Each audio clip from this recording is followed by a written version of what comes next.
അടിപൊളി.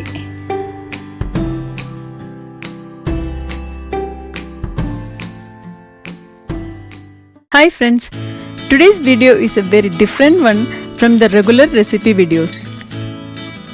With the personal experience of my daughter, I have seen that a lot of young people, bachelors or newlywed couple, find it a little difficult to get the hang of some basic kitchen or cooking essentials when they step into the kitchen or for the first time.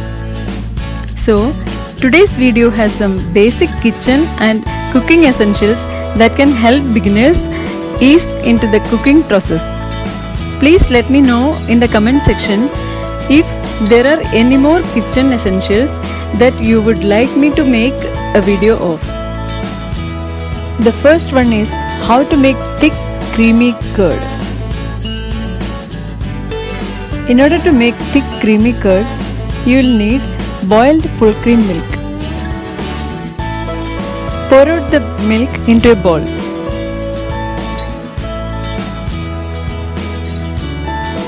Now add 1 or 2 spoons of curd into the bowl of milk. Mix it a little and keep it aside for 8 hours, preferably overnight during normal weather conditions. During peak summers, you might have to keep it for 4 to 6 hours depending on the temperature. I had kept the bowl out on my countertop overnight. As you can see, here is the fresh homemade curd that I have made, and you can make it too. The next one is how to make ghee at home. As you all would know, buying 100 grams of ghee at the store is a very expensive affair. Here I will show you how you can easily make ghee at home. The first step is to collect the layer of cream from your freshly prepared curd every day for around 1 week. It is better to refrigerate the curd to be able to remove the thick cream easily. After about 1 week, when you have collected enough amount of cream, transfer it to a mixie jar.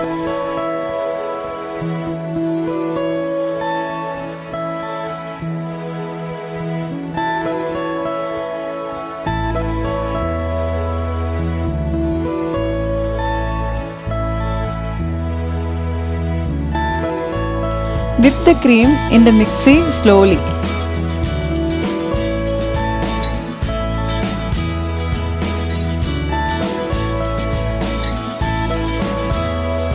While you keep whipping, you will see the buttermilk separating from the butter.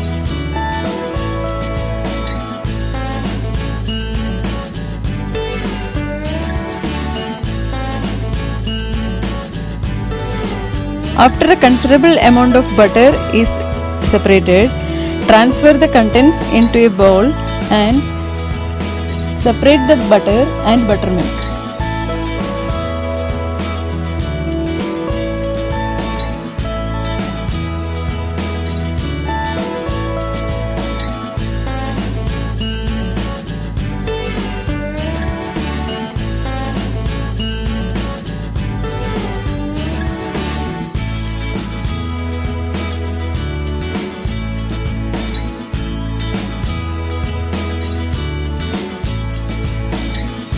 You can use this buttermilk to make any curry for rice, the recipe for which I will share in another video, or you can also use it to make masala or plain buttermilk to drink.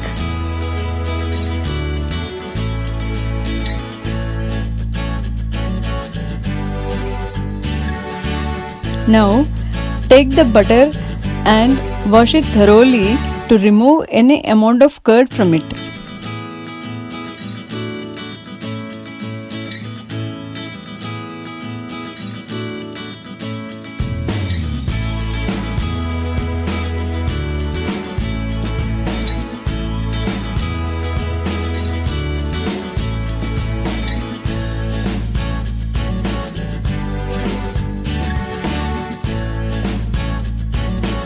Take a kadai and transfer the washed butter into it. Switch on the gas and let the butter melt slowly.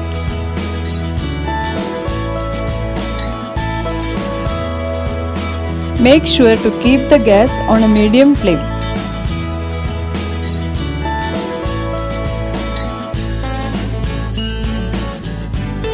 Once the butter melts and begins to boil slowly, you will see a layer of froth forming like this with a hissing noise.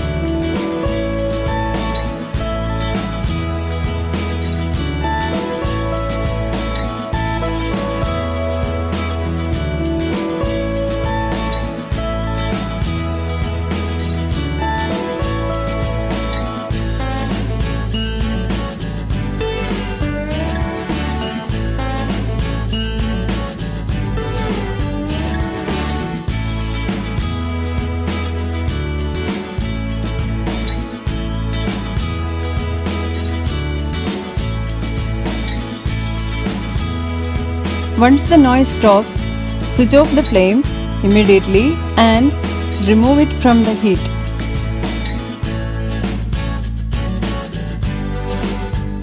Your fresh homemade ghee is now ready.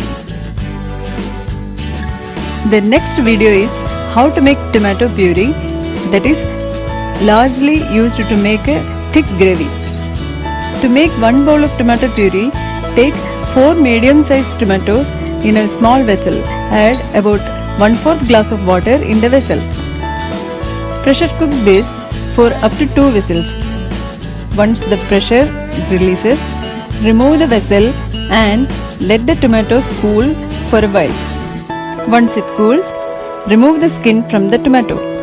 Transfer it to a mixie jar and grind it to a fine paste. Your tomato puree is now ready. In the next video, I am going to share how to make coconut milk that you must have seen me using in a lot of my recipes. For this purpose, you must use tenderly ripe coconuts. Take 1 cup of freshly grated coconut and transfer it to a mixie jar. Add a little warm water.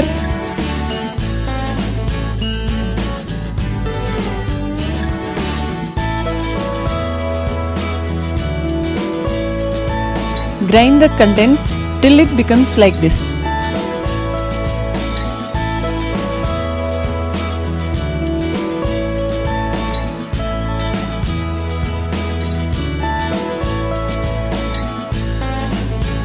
Take the ground coconut little by little and squeeze out the milk into a container using a strainer like this.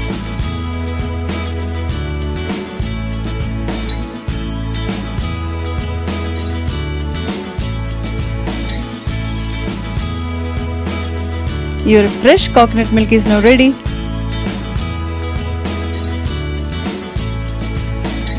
The next video is about how to knead a perfect dough to make soft chapatis. Take 2 cups of water onto a broad container.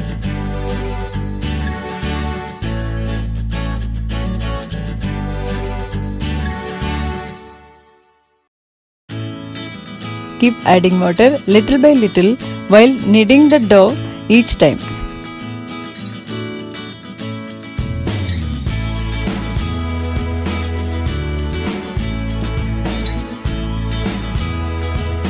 When you add water slowly, the dough will not become too watery or dry.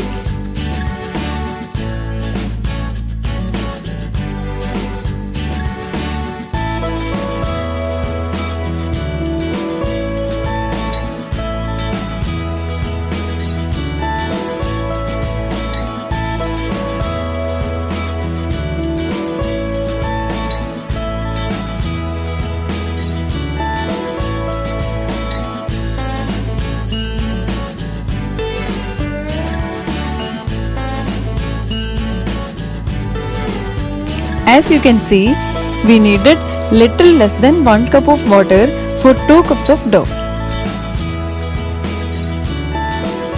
Add a little oil to the dough and keep kneading it till it becomes soft.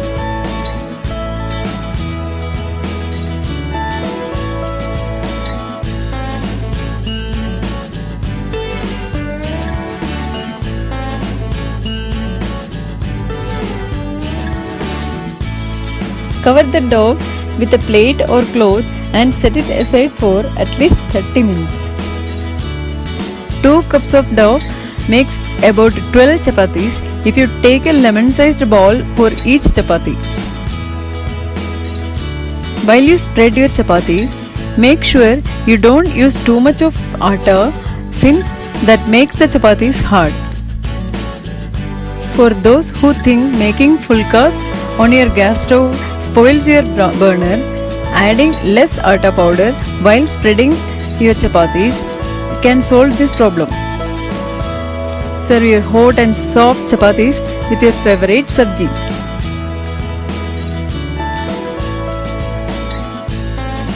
That's all for today, friends. If you like my recipes, don't forget to like, share and comment.